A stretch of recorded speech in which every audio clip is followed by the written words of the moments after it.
Welcome to Soulful Love Chronicles. Hey everyone, welcome back. Thanks for joining us. Today, we've got a brand new story to share with you. So let's begin. Prior to getting married in 2021, my workload involved working 6 days a week, 57 hours total, with roughly 14 hours of commuting. My dad died the previous year of cancer, when COVID was only in China. I lost my school transportation business that I had invested all my personal savings and credit into, and all my income was in support of schools or school transportation, so when everything shut down, my income went from 5 figures monthly to zero. I started working again in May of 2020 because I didn't want to rely on the unemployment income, but the unemployment income was more than what I made, so I got a weekend job as well. Combined, they were less than a couple $100 more per week, but I was hype, focused on digging myself out of that financial hole.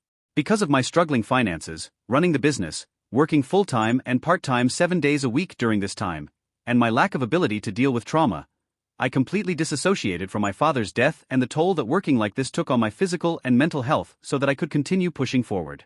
At this point, nothing provided me any sort of joy, rest, or relief outside of getting myself mentally and physically prepared for work.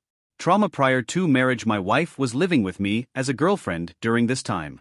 Because of my complete disassociation, I ignored all the things I enjoyed in life, including her, gave her less attention, and we went from having sex multiple times a day that we saw each other on average to less than once every couple months. She understandably moved out, but it seemed like it was almost immediately after my dad passed. I understood and just kept working, never dealing with the loss of my father or her. Getting married early the following year, I felt like I was in a better position mentally and financially. I wasn't. I still suffered from undiagnosed anxiety disorder and ADHD, so I courted her again. At this point, we had been on and off as lovers, girlfriends, boyfriends, friends, etc., so I knew that without a full commitment, this wouldn't go anywhere. I loved her and didn't want to spend life without her, so I told her that marriage was the plan.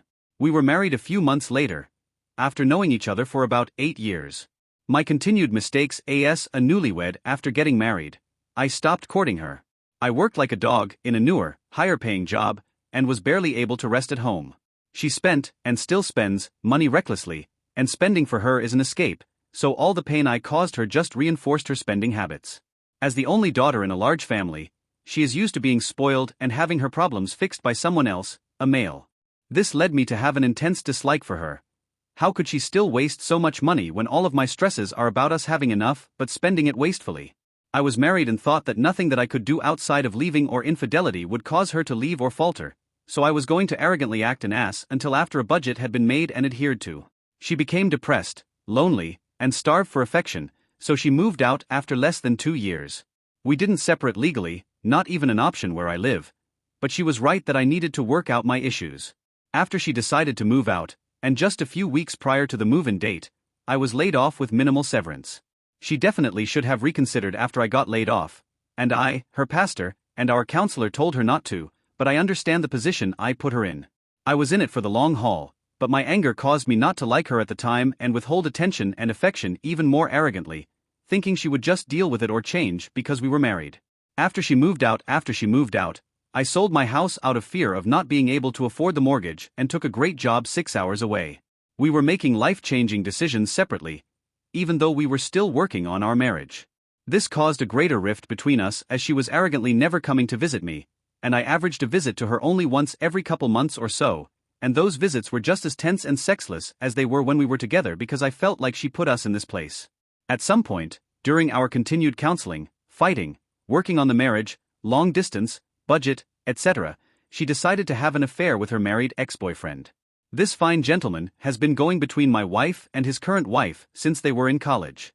We are middle-aged now. If he had chosen her, he was definitely her person. When things in her life were really tough before we got married or dated, she would use him for sex, she told me this, and affection, even though he was a cheater and picked the woman he got pregnant with while dating her to marry and never told her. He would still visit her for sex and pretend like they could work it out.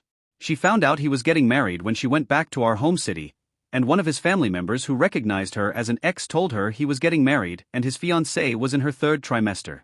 I don't even think it was a few weeks before that he was visiting her for sex and reconciliation.